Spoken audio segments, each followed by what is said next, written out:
I've no doubt you've now seen, if you've been on social media or whether you've watched the media in general, the now infamous slap that Will Smith gave to Chris Rock in this past week, and the enormous attention that this incident has had all over the world. Now, of course, it's important to stress, and I know others have stressed this, that violence is never an acceptable way of responding. You know, the Torah tells us, Adam muad le'olam. Human beings are responsible for our actions always. And so you can never say, well, I was feeling emotional, or the person said something and it triggered me and therefore I had to hurt them and hit them. Violence is not a solution. I think we have to make that unequivocally clear. At the same time, I think it's quite phenomenal that in this week's parasha, the parasha of Tazria, we speak about the concept of speech.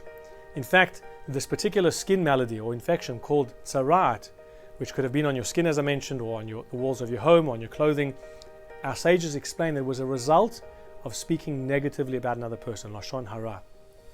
And it's quite amazing. I think what the Torah was teaching us was that our words are so powerful. What we say can create or it can destroy. We can harm another person or we can lift another person up. But we have to recognize that speech has that power. You know, many of us probably grew up hearing sticks and stones can break my bones, but words can never harm you. How false is that statement?